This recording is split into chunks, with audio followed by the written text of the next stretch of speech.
என்னங்க இந்த அருமையில போட்டு அவ இருக்கணும் இல்ல நான் இருக்கணும். அவ இருக்கிறது என்னால சகிச்சுக்கவே முடியல. எனக்கு பிடிக்கல. என்னுடைய மகள் இருக்கணும். நீ தேவையில்லை கிளம்பு. எனது கேட்டா யார் சொல்லுவாங்க? பெற்றெடுத்த மகள் வேணும் தான் சொல்லுவாங்க. இப்பேற்பட்ட அடம் பிடித்த மனைவி இருந்தா வேணாம் தான் சொல்லுவாங்க.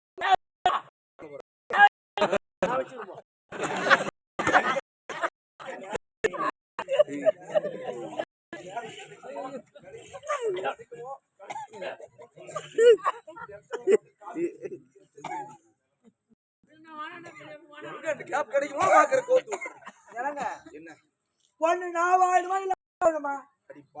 என்னுடைய மகள் இங்க அரண்மனையில் இருப்பதே உனக்கு பிடிக்கவில்லை. இப்ப மட்டுமா பிடிக்கல?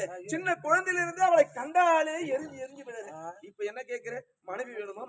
மனைவி வேணுமா? மகள் வேணுமா? என்னத்துக்கு நான் இந்த போராட்டம்? என்னுடைய மகள் இருப்பதால் தானே உனக்கு இப்பேற்பட்ட அக்கிரமம் நடக்குது. இப்பேற்பட்ட செயல் சொல்லலாம். தினம் தினமும் உங்ககிட்ட சித்திரவதைப்பட்டு சாவறதை விட செத்து போட்டு என் கையில ஏறி கனவை தள்ளி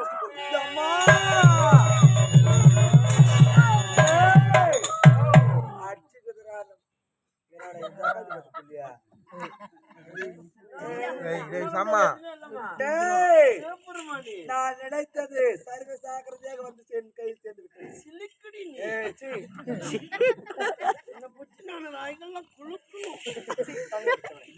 ஏண்டா அவர் உரைத்த வார்த்தையை பார்த்தீங்க. அவள் இருப்பது உனக்கு பாரமாக இருந்தா குளமோ கொட்டியோ குட்டியோ இதெல்லாம் பிடிச்சு தள்ளி அவளை எனக்கு பிடிச்ச சனி தொலைய போகுது. அது மட்டும் கிடையாது.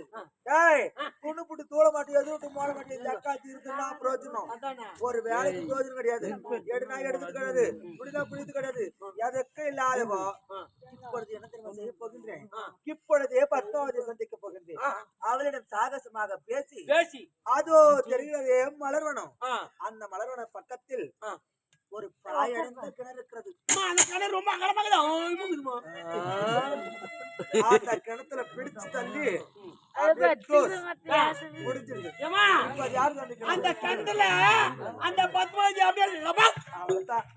இப்ப யாரு சந்திக்கணும்?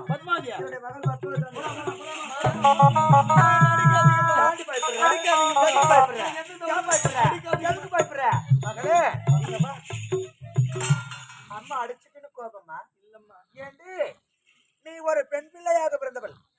ஒரு பொம்பளை பொண்ண அடிச்சுதான் வளர்க்கணும். முருகை மட்டும் வச்சுதான் வளர்க்கணும். அப்படிதான் பிறந்த வீட்டு விட்டு புகுந்த வீட்டுக்கு சென்றேனா எவன் உன்னை வளர்த்தாரு சொல்லிட்டு அங்க இருக்கிறவங்க பேசக்கூடாது. என்னை பார்த்து நடிக்க கூடாது. என் மீது கோபமே கிடையாது. கிடையாது. இது வரைக்கும் நீ மலர்வனத்தை பார்த்ததே கிடையாது. என்ன ஒரு அழகான மலர் வண்டி பொண்ணு. அப்படியா?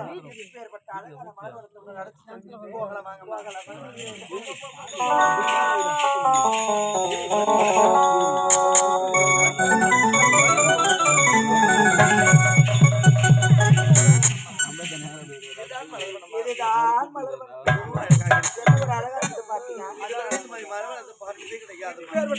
பார்த்ததே முடியாது.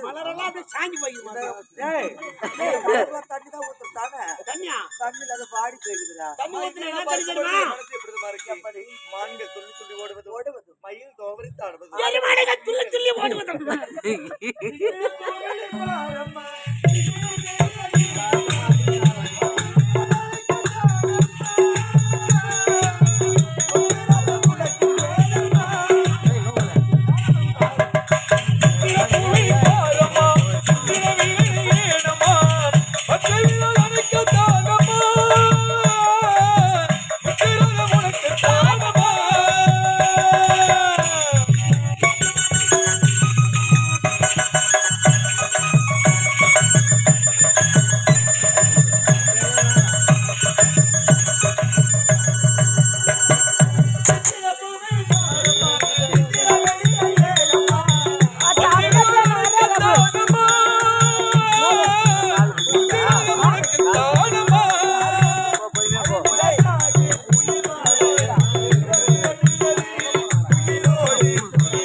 பத்தாவது அது தெரியுது என்ன பார்த்திருக்குமா? என்னமா மலரு? அது காட்டி 12 வருடத்திற்கு ஒரு முறை பூக்கின்றேன். குறிஞ்சி மலை. அப்படியா அம்மா? அந்த குறிஞ்சி மலர் மலை மீது இருக்கின்றது. அந்த மலர் இப்பொழுது நான் பறிக்க பானமா அம்மா அங்க பாருங்க, மலர் வனத்திலே மலை மீது இருக்கின்ற மலரின் பக்கத்திலே எழுது கிணறு இருக்கிறது. ஏறி பறிக்கும் பொழுது தவறி கிணற்றில் விடுத்து விட்டால் என்ன ஆகும்? அம்மா எனக்கென இருப்பது நீங்கள் தான். என்னை விடுங்கள். என் தந்தைக்கென இருப்பது நீங்கள் மட்டும்தான். நீங்களே இல்லை என்றால் என் தந்தை என்ன நிலைமை ஆவார். அதனால உங்களுக்காக மலர் நான் நீ பறிக்க கூடாது. நீ பறிக்க போகு. அந்த பாயாடது கிணத்துல நீ விழுந்துட்டேன்னா இந்த வக்காடுகிற சக்காச்சாருங்களா அது இருப்பது பாரமா இருக்குது. அந்த கிணத்துல பிடிச்சு தள்ளி சாவ அடிச்சுட்டான்னு சொல்லிட்டு அவனுங்க பேசு பழகும். சும்மாவே மூக்க புடிச்சுக்கிட்டு பேசுவாளுங்க. இப்ப பேசாத சொல்லி கொடுக்கணும். உளவாய கூட முடியல. ஊர்வாய மூடவே முடியாது. தாலி அடிச்சு சொல்ல போட புள்ளி பெற்றுமா வருதுமே. மகளே நீ பறிக்க வேண்டாம், நான் பறிக்கிறேன். இல்லைங்கம்மா, உங்களுக்காக நானே பறிக்கிறேன். இதனால் சகலமான பேர்களுக்கு தெரியும் என்றால் மதிவதராமணி நாட்டியாலும் ராஜேந்திரமனுடைய மகன் சிவமணி இறந்து விட்டான்.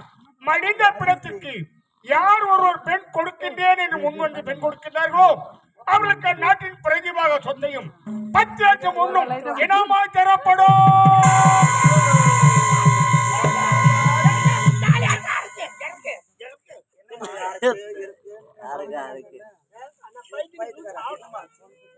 மகளே 10வது உனக்காக அரண்மனையில அறுசுவையான உணவு செய்திருக்கு.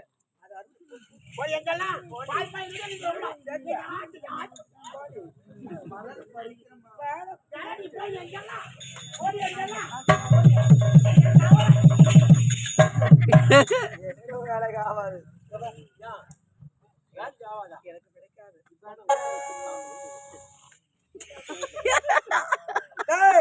கேட்டியா தண்டோர சத்தத்தை? பதிவாராபுரி நாடு ராஜேந்திரனுடைய மன்னர் மன்னுடைய ஒரே ஒரு மகன், ஒப்பற்ற மகன். அவருடைய பெயரோ சிவமணி. மாண்ட பிணமாக இருக்கின்றார். மாண்ட பிணத்திற்கு யார் பெண் கொடுக்கின்றார்களோ அந்த நாட்டின் பேர்பாதி பாகமும் 10 லட்சம் பொண்ணும் தருவதாக செய்து வந்திருக்கிறது.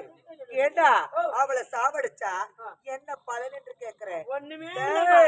10 ரூபாய் பணம் இருக்கிற ஆம்பளை கிட்ட 10 ரூபாயா, 1 ரூபாய் இல்லாத ஆம்பளை கிட்ட 8 மூணு மேல வச்சு எப்போ மூடில உட்கார வச்சிருக்கோம். பணங்கிறது தான் 4 பேர் நம்மளோட இருப்போம். ஆமா, பணங்கள் வச்சுக்கிட்டே அவங்க என்ன பணம் என்பதுதான் இந்த உலகத்தில் வாழ்க்கை. ஆமா, ஏண்டா அதற்காக எடுத்து நம்ம செய்ய வேண்டும். மாண்ட பிணத்திற்கு பத்மாவதி மாலை இருக்கிறார். இந்த நாட்டில் இந்நாட்டுக்கு மகாராணி, அந்நாட்டு பேர் ராஜ்யத்துக்கு நான் மகாராணி. 10 லட்சம் பொண்ணுடா படம் தப்பு. அந்நாட்டுக்கு மகாராணி, இந்த நாட்டுக்கு மகாராணி. ஆமா, உன்னை ஆட்டவா யாரும் முடியாதுமா, யாரும் முடியாது. இப்பொழுது யாரும் சந்திக்க வேண்டும். என்னை தொட்டு தாலி கட்டிய கணவர் கணவர் சாகசமாக அவரிடம் பேசி சம்மதம் எப்படி வாங்கி வர நீ பொறுத்து.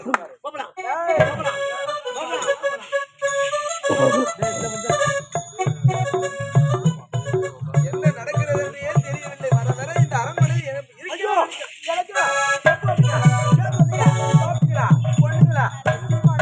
ராஜாவே நீ உன்னை பார்க்காம ஒருவேளை சாப்பிட்டு எந்த நாட்டுல எந்த ராஜா செத்தானோ யார சாப்பிட்டு இல்ல. இப்படி அழகா அன்பா கொஞ்சம் பார்க்கும்போது எந்த நேரமும் நாட்டு மக்களை ஊரிட்டிருந்தா என்னுடைய மகள்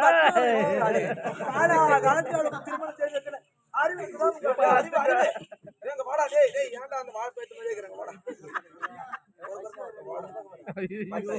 இதுக்குதான்டா அரண்மனையில ஒரு மகாராணி இருக்கணும்னு சொல்றது. சரி இருந்தாதான் ஆண்கள் எத்தனை வேலையா போயிடுவாங்க. பெண்கள் இருக்கிறாங்களே கரெக்டா சொன்னாங்க பத்தியா. காலத்துல வளர்ந்துருக்காலே அந்த மகளுக்கு திருமணம் செய்யணும்னு என்ன இருக்குதான்னு கேட்கிறான். அப்படி என்ன திருமணம் செய்யணும்னு சொல்ல வரா விடலாமா? உடனே பல நாட்டு மன்னர் இளவரசர்கள் லிகித அனுப்பு. உடனே மாப்பிள்ளை பார்க்கலாம். லிகித அனுப்ப சொல்லிட்டேன். லிகிதெல்லாம் ஒண்ணுமே தேவையே கிடையாது. மாப்பிள்ளை நான் பாத்துட்டேங்க. வைக்கல வயசான காட்டுல சாப்பிட்டு ரெஸ்ட் எடுனா எல்லாத்துக்கும் உனக்கு போய் ஊருக்கு போய் எடுத்து எவ்வளவு பெரிய மனது. தன்னுடைய மகளுக்கு மாப்பிள்ளையும் பார்த்தாய்விட்டான். அந்த வேலையை கூட எனக்கு வைக்கல. வைக்க மாட்டாங்க அம்மா. கோவம் இருக்கிற இடத்துல குணம் இருக்குன்னு சொல்லுவாங்க. ஆனால் ஒன்று, நான் பார்த்திருக்கின்ற மாப்பிள்ளைக்கு நான் பார்த்திருக்கிற மாப்பிள்ளை பிடிக்குமே பிடிக்காது உங்களுக்கு? யாரு? எனக்கா? ஆமா. நீ என்ன சாதாரண? ஏன்னா நீ என்ன சாதாரணமாளா? ஒரு நாட்டுக்கே மகாராணி பிறக்கல இல்ல. அதனால அவர் ஏதோ உன்னுடைய வயிற்றிலே வரக்கூடாது. உன்னுடைய வயிற்றிலே பிறக்கலன்னா கூட நம்முடைய மகளுக்கு திருமணம் செய்யணும் வாயால வார்த்தை வந்தது பார்த்தியா? அப்பொழுதே நான் முடிவு செய்த மகள் மேல அதிகம் பாசம் வச்சிருக்கிறேன். அப்படியா? எனக்கு என்ன ஒரே ஒரு சத்தியம் செய்தார். அந்நாட்டு இளவரசர் யார், எந்த நாடு, என்ன அனைத்து விளக்கமா சொல்றேன். சத்தியம் செய்யணுமா? ஆமா. நான் பார்த்திருக்கின்ற மாப்பிள்ளைக்கு உன்னுடைய மகள், நம்மளுடைய மகள் பத்மாவதிய மாலை சூடுன்னு சொல்லிட்டு ஒரு சத்தியம் செய்யணும். இதுக்கு எதுக்கு சத்தியம்? மாப்பிள்ளை பார்த்தாச்சு, திருமணம் ஏற்பாடு செய்ய வேண்டும். இதுக்கு ஏன் சத்தியம் கேட்கிறீங்க? எனக்கு நம்பிக்கை கிடையாது. ஓஹோ, நான் பார்த்திருக்கிற மாப்பிள்ளை ஒரு வேளை நல்லா இல்லைன்னு சொல்லிட்டா என்ன பண்றது? அதனால சத்தியம் கேட்கறியா? என் மீது உனக்கு நம்பிக்கை இல்ல. அது போகட்டும், உன் மீது எனக்கு நம்பிக்கை இருக்கு. நான் நம்புறது இல்ல. எனக்கு நம்பிக்கை இருக்கு. உண்மையா நீ பார்த்திருக்கிற மாப்பிள்ளையே என் மகள், நம்முடைய மகள் பத்மாவதிக்கு திருமணம் செய்ய நான் ஒப்புக்கொள்கிறேன். இப்பொழுது வரைக்கின்றேன். எந்த நாட்டில? எந்த நாடு தெரியுமா? சொல்லு. மதிவதனாபுரி நாடு. மதிவதனாபுரி நாடு. ராஜேந்திரனுடைய மன்னன். ராஜேந்திர மன்னன். அவருடைய ஒரே மகன், ஒப்பற்ற மகன். அவனுடைய பெயரோ சிவமணி. பார்த்தாயா? சிவமணி. சூப்பரா எங்கேயோ பார்த்திருப்பான்னு நினைச்சேன். நாட்டுக்கே இளவரசரை பார்த்திருக்காடா. நின்னு அஜித்குமார் மாதிரி இருப்பான், நடந்த விஜய் மாதிரி இருப்பான். உண்மையாவா? நல்ல மாப்பிள்ளை தான் பார்த்திருக்கேன்.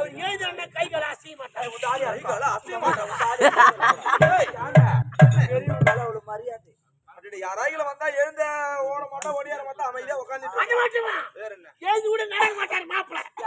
நடக்க மாட்டானா? உடல் ஊனமா, கால் ஊனமா? பயபக்தி. யார் வந்தாலும் அவங்க எதிரில போக மாட்டாங்க. வேற என்ன? மாப்பிள கண்ண மூடந்த மூடந்தா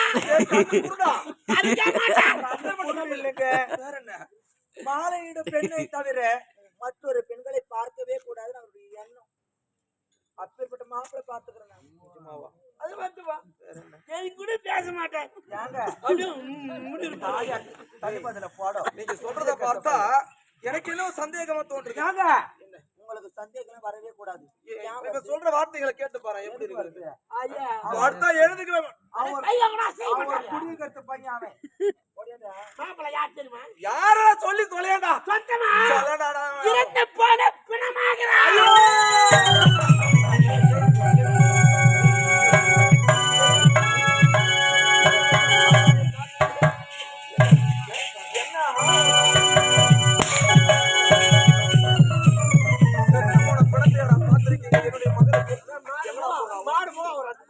என்ன ஆனவன்டா உங்களுக்கு? ரெண்டு பேருக்கும் ஏதோ அன்பா பேசுறாளே, அழகா பேசுறாளே, பழகி பாசத்தோடு பேசுறாள் நினைச்சா செத்து போன பிணத்தை மாப்பிள்ளை ஆக்கிருக்கீங்களா பாருங்க. மாடி சனி பண்ணு போறான்